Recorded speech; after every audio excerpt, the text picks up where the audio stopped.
Breaking news. A retired MI5 agent, deathbed confession about Princess Diana.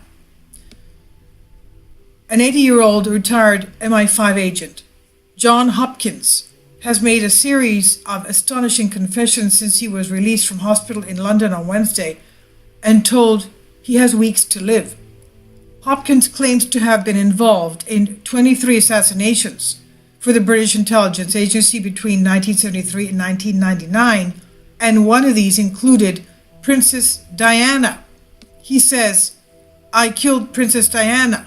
That was his confession.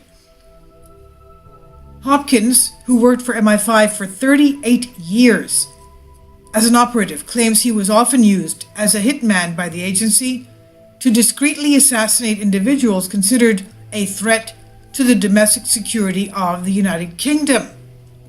Trained as both a mechanical engineer and munitions expert, Hopkins claims he also has extensive experience of less conventional methods of inflicting death and destruction, including chemicals and poisons. The 80-year-old British man claims he was involved with MI5 assassinations between June of 73 and December of 1999. During a period, he says, quote, "The MI5 operated with less external oversight," end quote. Hopkins says he was part of a cell of 7 operatives who were trusted to carry out political assassinations across the UK. He says most victims were politicians, activists, journalists, and even union leaders. Hopkins says Princess Diana is unique among his victims, as she is the only female he ever assassinated, as well as the only royal. She was a member of the royal family. She was, of course, Princess Charles' wife.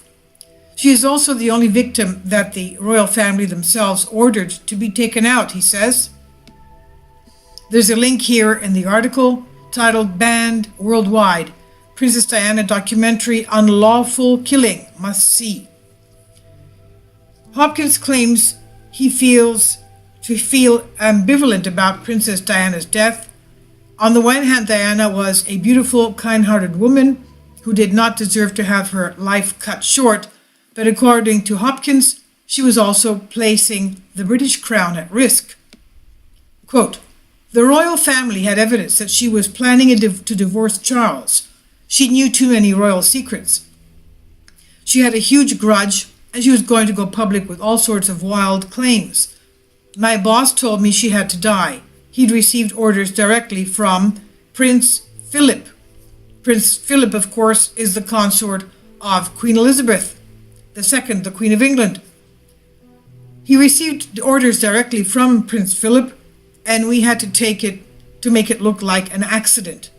I'd never killed a woman before, much less a princess, but I obeyed orders. I did it for the Queen and country," end quote.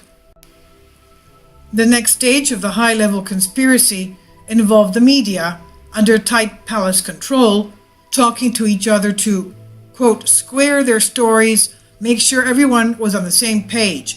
It was a well-run operation," end quote. And he goes on saying, "British journalists all answer to editors, who answer to oligarchs, who all want knighthoods from the crime family at Buckingham Palace. There is no free press in Britain," end quote. This is what Hopkins stated, and he says, "We got away with murder." The 80-year-old spent his final weeks at home, said he expects to be taken into custody following his admissions, but says, quote, I can't say that I care an awful lot," end quote. Hopkins explained that any investigation into the affair would take forever and be very complicated because there are few written records around secret MI5 activities, and, quote, "most of my colleagues are already dead," end quote. The most important witness in the case, Mr. Hopkins' boss, died of a heart attack in the early 2000s, and the alleged ringleader, Prince Philip, quote, "will never be charged with anything, of course," end quote. Another link here, Queen Elizabeth ordered Princess Diana murder, says Diana's best friend. Going on with the article, quote, "If Prince Philip ever let himself be analyzed by a psychiatrist, I'm sure he'd be diagnosed as a psychopath. He has all the dark triad traits," end quote. Asked why he didn't refuse the job or expose the plot at the time, he explained, quote, MI5 agents swear allegiance to the crown. We cannot be impartial when it comes to the royal family. At best, I would have been done for treason. At worst, Philip would have designed a grisly fate for me, end quote. This is by Baxter Dimitri on your Newswire.